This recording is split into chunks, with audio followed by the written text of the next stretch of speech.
मैं बहुत अमीर थी। मेरी एक ही बेटी थी जो बहुत खूबसूरत थी, मगर एक टांग से लंगड़ी थी, इसलिए भी कोई रिश्ता ना मिलता था। इसकी उम्र 35 साल होने को थी। मुझे किसी ने कहा कि घर जमाई रख लो। मैंने एक लड़के को घर जमाई रख लिया।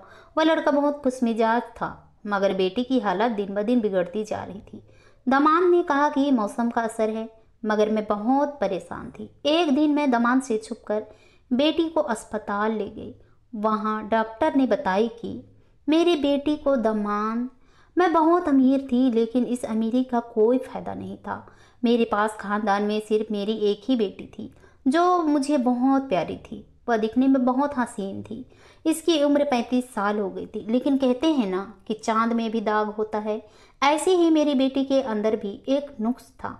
वो एक टांग से लंगड़ी थी। वो ठीक से चल नहीं पाती थी। वह लंगड़ा लंगड़ा कर चलती थी। मैं बहुत अमीर थी, लेकिन मेरे पास कोई ढंग का रिश्ता नहीं था जिससे मैं अपनी बेटी की शादी करवाती। मेरी बेटी की भी कुछ ख्वाहिश थी। वह अपनी उम्र से काफ़ी छोटी नजर आती थी, लेकिन इसके चेहरे में वह खुशी महसूस नहीं होती थी।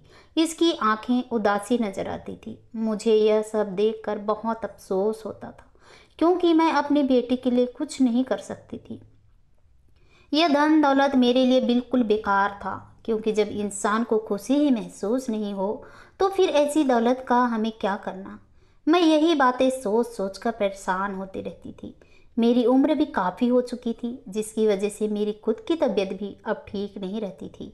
मुझे मालूम था कि किसी भी वक्त ऊपर वाले के घर से बुलावा आ जाएगा और मैं इस दुनिया से दूर हो जाऊंगी। इस वजह से मैं पहले ही अपनी बेटी की जिम्मेदारी किसी मजबूत हाथों में देना चाहती थी।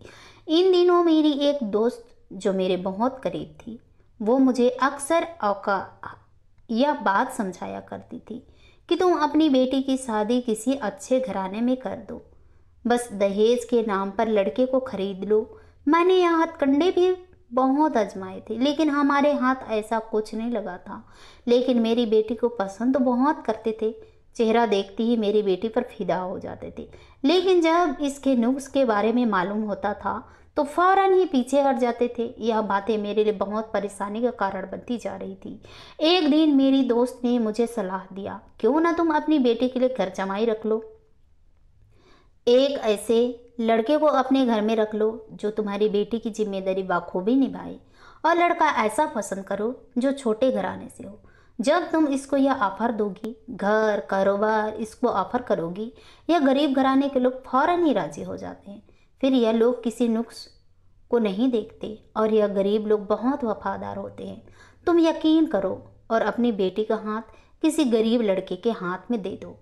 मुझे इसकी बात बहुत ज़्यादा अच्छी लगी और समझ भी आई। मैंने घर आकर अपनी बेटी को इन सारी चीज़ों के बारे में बताया तो पहले तो वह गुस्सा हो गई और कहने लगी कि आपका पैसा इतना बेकार नहीं है कि मैं अपनी खुशियों के लिए आपकी इस धन दौलत को कुर्बान कर दूं। मुझे एक ऐसे साथी की ज़रूरत है जो मुझे प्यार करे, ना कि मेरी माँ की दौलत को। मैं इसके जज्बात बहुत अच्छे से समझ रही थी, लेकिन मैंने इसको समझाया कि मेरा इस दुनिया में सिवाय तुम्हारे अलावा कोई नहीं है। यह धन दौलत सिर्फ तुम्हारी ही है, और अगर तुम मेरी आंखों के सामने रहोगी तो ज़्यादा अच्छा रहेगा। और मैं चाहती हूँ कि तुम किसी अच्छे हाथों में चली जाओ, ताकि मैं भी आराम की नींद सो सकूँ। मेरी बेटी यह बातें सुनकर तड़प उठी थी, लेकिन मैं अब हर हाल में इसकी शादी किसी अच्छे लड़के से करना चाहती थी। मैं अभी इन्हीं बातों के बारे में सोच रही थी कि आखिर ऐसा कौन सा लड़का होगा जो घर जमाई रहने पर राजी हो जाएगा। इन दिनों मेरा सामना एक लड़के से हुआ था जो हमारे घर में नौकरी के लिए आया था। वह हमारे घर में ड्राइविंग करना चाहता था। इसको नौकरी की बहुत ज़रूरत थी। दिखने में वह लड़का बहुत अच्छा था। इसका कद काठी बहुत अच्छी थी। इसका चेहरा भी बहुत भला और उम्र भी अच्छी खासी थी। इसकी वजह से मुझे वह अपनी बेटी के लिए सही लगा और मैंने फौरन ही इसको अपनी बेटी के लिए राजी कर लिया। पहले पहल तो इसने मुझे इनकार करना चाहा, लेकिन जब इसने मेरी बेटी की तरफ देखा तो वह फौरन ही राजी हो गया और उसने हाँ कर दी। लेकिन मुझे वह लड़का ना जाने क्यों सोचने पर मजबूर कर देता था। मैं वैसे तो बहुत खुशमिजाज इंसान थी, लेकिन उसकी कुछ आदत ऐसी थी जो मुझे एकदम ही परेशान कर देती थी। मैंने इस लड़के के साथ अपनी बेटी की शादी बहुत धूमधाम से की थी। सबको यही लग रहा था कि वह लड़का बहुत ऊंचे घराने का है, क्योंकि इसकी शक्ल और सूरत बहुत खूबसूरत थी। कोई भी यह मानने को तैयार ही न था कि वह गरीब घराने का लड़का है और मेरे घर में ड्राइविंग के लिए आया था। और मैंने भी ज़्यादा लोगों में यह बात नहीं उछाली थी कि मेरा दामाद गरीब है। सबको यही बताया था कि वह बहुत अमीर है। थोड़े दिनों में ही मैं अपनी बेटी के चेहरे पर वह खुशियाँ दोबारा लौटते हुए देख रही थी। वो अब खुश रहने लगी थी। इसके चेहरे से उदासी कहीं गुमसी हो गई थी। मुझे अपनी बेटी पर बेइंतहा प्यार आ रहा था। वो लड़का मेरी बेटी का बहुत अच्छे से ख्याल रखता था। मैं यह बात बहुत अच्छे तरीके से जांच रही थी। वो साथ साथ मेरा भी बहुत ख्याल रखता था। रात के समय वह रोज आकर मुझे एक दूध का गिलास पिलाता था, जिसके बाद मैं सुकून से सो जाती थी। मुझे भी वह बहुत अच्छा लग रहा था। मैं भी उसको बहुत अच्छे से समझने लगी थी। शादी को लगभग 2 माह हो गए थे और अब जो भी चीज़ अपनी बेटी के अंदर देख रही थी वो यह था कि इसकी तबीयत दिन ब दिन गिरते जा रही थी और यह चीज़ मुझे परेशानी में डाल रही थी। मुझे समझ नहीं आ रहा था कि मेरी बेटी को अचानक यह क्या हो गया है, वह इतना बीमार क्यों रहने लगी है। मैंने यह बात जब अपने दामाद से बोली तो उसने मुझे यह बोलकर टाल दिया कि माँ जी, मौसम की खराबी की वजह से यह ऐसे हो रही है, ऐसी कोई बात नहीं है। लेकिन मैं इसकी आंखें पढ़ चुकी थी। मुझे इसकी आंखें डरी सहमी हुई मालूम हो रही थी। ऐसा लग रहा था जैसे वो कुछ गलत कर रहा हो और मैं हरगिज अपनी बेटी के साथ कुछ गलत नहीं करवाना चाहती थी। मैं बार बार यही चीज़ें दोहरा रही थी कि आखिर वो मुझे रात के पहर दूध का गिलास क्यों देता है और मेरी बेटी के साथ ऐसा क्यों हो रहा है जिसकी वजह से वह ऐसी हो गई है। मेरी बेटी दिखने में बहुत खूबसूरत थी, लेकिन अब वो मुरझाई मुरझाई सी रहती थी।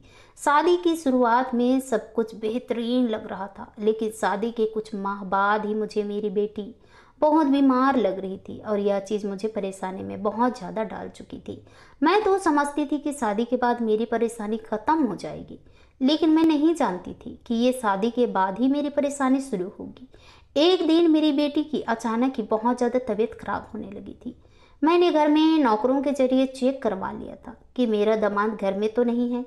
नौकरों ने फौरन ही मुझे बता दी थी कि घर पर साहब नहीं है, वह काम पर बाहर गए हैं। मैं फौरन ही एक नौकरानी के साथ अपनी बेटी को लेकर अस्पताल पहुंच गई थी। हर हाल में चाहती थी कि यह चीज़ मालूम करना ही है कि मेरी बेटी के साथ आखिर ऐसा क्या हो रहा है जिसकी वजह से इसकी तबीयत इतनी ज़्यादा ख़राब हो गई है। मैं अपनी फैमिली डॉक्टर के पास गई थी और इसको इसकी हालत के बारे में बताने लगी थी। जब इसने मेरी बेटी की ऐसी हालत देखी तो वह खुद भी बहुत ज़्यादा परेशान हो गई और मेरी तरफ देखते हुए कहने लगी कि आखिर इसके साथ ऐसा क्या हुआ है जिसकी वजह से इसकी हालत ऐसी हो रही है। मेरी बेटी से सीधा बैठा भी नहीं जा रहा था, वो बार बार गिरे जा रही थी।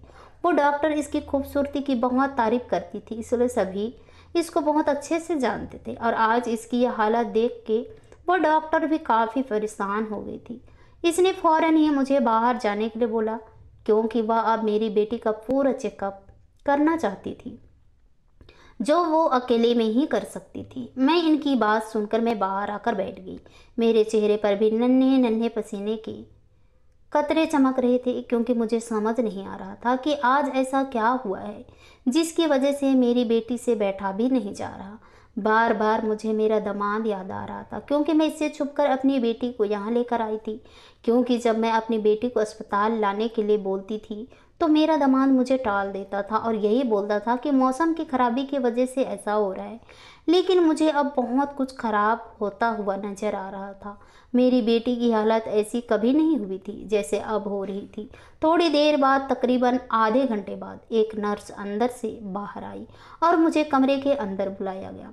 मैं जैसे ही कमरे में दाखिल हुई, मेरी बेटी नींद की आगोश में सो रही थी और इसके हाथ में एक ट्रिप लगी हुई थी। मैं अपनी बेटी को एक नज़र देखकर डॉक्टर के पास जाकर बैठ गई। वो डॉक्टर काफ़ी हैरान नज़र आ रही थी। मैं भी डॉक्टर के करीब जाकर पूछा, आखिर ऐसा क्या हुआ है जिसकी वजह से आपने मेरी बेटी को ड्रिप लगाई है और आप खुद इतनी परेशान हैं? मुझे भी बताइए। इस डॉक्टर ने मेरी तरफ देखा और हैरान से कहने लगी, मुझे यकीन नहीं आ रहा है कि आप अपनी बेटी के साथ इतना बड़ा गुनाह होते हुए भी देख रही हो। और इसके बावजूद आप अपनी बेटी के लिए कोई कदम नहीं उठाया। आप तो अपनी बेटी से इतना प्यार करती हैं, लेकिन आज आप इस तरीके से गिरी हुई। मुझे हैरत हो रही थी, जब मैं खुद बहुत ज़्यादा हैरान थी। मुझे समझ नहीं आ रहा था कि वह डॉक्टर साहिबा क्या कहना चाहती थी। मैं फौरन इनकी बात सुनकर बोली, आपको ज़रूर कोई गलतफहमी हुई है। मैं आज भी अपनी बेटी से बहुत प्यार करती हूँ और मैं अपनी बेटी के साथ कभी कुछ गलत नहीं कर सकती। अगर मैं अपनी बेटी के साथ कुछ गलत कर रही होती तो मैं आपके पास इसको दवा दिलाने के लिए क्यों लाती। आप मुझे बताइए कि आखिर मेरी बेटी के साथ ऐसा क्या हुआ है जिसकी वजह से आप इतनी ज़्यादा काफियत का शिकार हो गई हैं। वह मेरी बात सुनकर कहने लगी, मुझे यकीन नहीं आ रहा है कि आज के दौर में भी यह काम हो रहा है। और जैसे जैसे वह मुझे मेरी बेटी का दर्द बताती चली जा रही थी, मैं हैरान हो गई। मुझे यकीन नहीं आ रहा था कि कोई इंसान इतना भी गिर सकता है, क्योंकि इस डॉक्टर ने मुझे बताया था कि मेरी बेटी के साथ मैं अपनी बेटी को लेकर घर आ चुकी थी। मेरे दिमाग बिल्कुल काम नहीं कर रहे थे। ऐसा महसूस हो रहा था जैसे अस्पताल की छत मेरे सर पर आ गिरी हो। मुझे यकीन नहीं आ रहा था, मेरे कदमों तले से ज़मीन निकल गई। जिस लड़के पर मैंने भरोसा करके अपनी बेटी की ज़िंदगी इसे सौंपी थी, उसको अपने कारोबार में हिस्सेदार बनाया था, इस घर में जगह दी थी, वह शख्स मेरी बेटी के साथ इतना बड़ा जुल्म कर रहा था और मैं जानती तक नहीं थी कि मेरे घर के अंदर यह काम हो रहा है। और मुझे कुछ भी पता नहीं था। पहले पहल तो मुझे इस लड़के को देखकर शक जरूर हुआ था, लेकिन मैं नहीं जानती थी कि यह मामूली सा इंसान इतना बड़ा काम कर सकता है। मुझे अब अच्छे तरीके से सब कुछ समझ आ रहा था। रात के पहर मेरे कमरे में आकर मुझे दूध का गिलास देना और ज़बरदस्ती पिलाना और इसके बाद मुझ पर नींद का असर हो जाना, मुझे सब कुछ समझ आ गया था कि आखिर वह इंसान ऐसा क्यों कर रहा है। मेरी बेटी बिल्कुल भी अपने होश में नहीं थी, वह बहुत ज़्यादा तकलीफ में थी। मैं इसको अपने कमरे में लेकर जाना चाहती थी, लेकिन मैं अब अपने दामाद को रंगे हाथ पकड़कर पुलिस के हवाले करना चाहती थी, क्योंकि जो काम वह मेरी बेटी के साथ कर रहा था वह एक गैर कानूनी काम था। मैं इसको किसी सूरत भी माफ़ करने का इरादा नहीं रखती थी। मेरी ज़िंदगी में सिवाय एक रिश्ते के और कोई रिश्ता मौजूद नहीं था, और जिस तरीके से मेरे दामाद ने मेरे इस रिश्ते को छीनने की कोशिश की थी, इसको मैं यह बात एहसास करवाना चाहती थी कि इसने कितनी बड़ी गलती की है। हर रोज़ की तरह आज भी मेरा दामाद मेरे लिए दूध का गिलास लेकर कमरे में दाखिल हुआ था। वो गिलास मुझे ज़बरदस्ती पिलाना चाहता था, लेकिन मैंने बिल्कुल नॉर्मल अंदाज में इसको टाल दिया था और इसको इस बात का यकीन दिला दिया था कि मैं गिलास को ख़त्म कर लूँगी। इसने जब मुझे ना पीते हुए देखा तो वह अपने कमरे में चला गया। थोड़ी देर बाद ही मुझे मेरे घर के अंदर हलचल महसूस होना शुरू हो गई। मैं धीरे से अपने कमरे से बाहर निकली तो मुझे अपने घर के अंदर कुछ लोग दाखिल होते हुए नजर आए। मैंने जब गौर से आगे होकर देखा तो इसमें 2 मर्द थे और एक औरत शामिल थी। इन तीनों ने लैब कोट पहने हुए थे, जो पेशा वरना डॉक्टर पहनते हैं। मेरे दिमाग में डॉक्टर की बातें अभी भी घूम रही थी। जो बात इन्होंने बताई थी वह मेरे लिए न विश्वास करना मुश्किल था। उसका कहना था कि आपकी बेटी के अंदर से एग निकाले जा रहे हैं, यानी कि जिसके ज़रिए औरत के बच्चे पैदा होते हैं वो लोग मेरी बेटी के अंदर से एग निकाले जा रहे हैं। यानी जिसके ज़रिए औरत के बच्चे पैदा होते हैं वो लोग मेरी बेटी के एग निकाल कर आगे रिफ़र कर रहे हैं। यह बात मेरे लिए ना अविश्वसनीय थी, जिसकी वजह से मैं हर हाल में अपने दामाद को रंगे हाथों पकड़ना चाहती थी। अगर वह यह काम कर रहा था तो यह गैर कानूनी काम था। मैं फ़ौरन ही अपने कमरे से निकलकर अपनी बेटी के कमरे के पास आ गई थी और खिड़की से अंदर का नज़ारा देखने लगी थी। और जैसा इस लेडी डॉक्टर ने मुझे बताया था वैसे ही मेरी बेटी के साथ वो लोग करने का मंसूबा बना रहे थे। इन लोगों ने चारों तरफ से मेरी बेटी को घेरा हुआ था और मेरी बेटी हवा से बेगाना एक तरफ गर्दन लटकाई पड़ी हुई थी। वो लोग जैसे ही मेरी बेटी को छूते मैं दरवाज़ा खोलकर अंदर दाखिल हो गई और मेरे इस तरीके से धड़ाम करके दरवाज़ा खोलने से वो सारे के सारे एकदम से पलटे थे। सब बदहवास हो गए थे और परेशानी से एक दूसरे की तरफ देखने लगे थे, जबकि मैं कदम बकदम चलती हुई अपने दामाद के पास आ गई थी और एक जोरदार थप्पड़ इसके सीधे गाल पर दे मारा। मुझे इतना गुस्सा आ रहा था कि मेरा बस चल रहा था कि मैं इसका कत्ल कर दूं। मैं चीखते हुए कहने लगी, क्या करना चाह रहे थे तुम मेरे बेटे के साथ? लावारिस समझा हुआ है क्या तुमने इसको?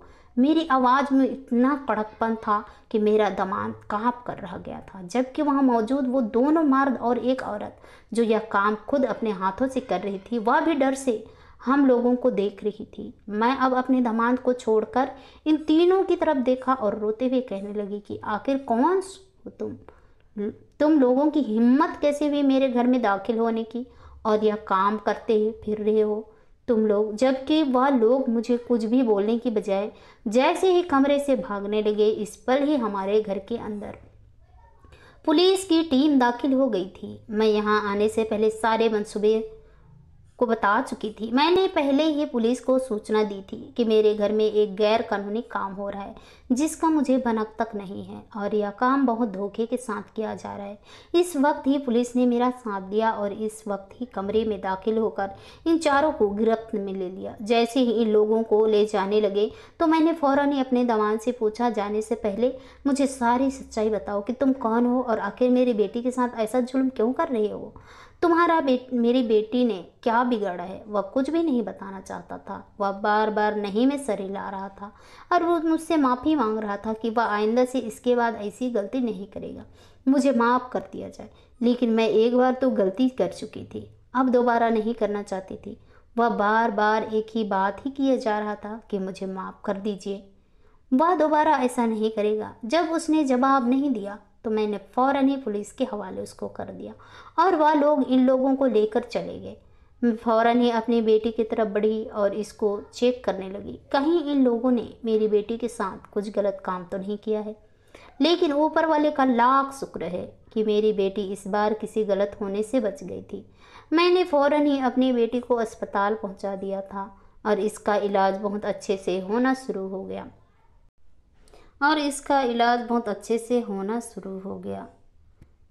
पुलिस ने मेरे दामाद और इसके साथ मौजूद इन सारे लोगों को हिरासत में ले लिया था।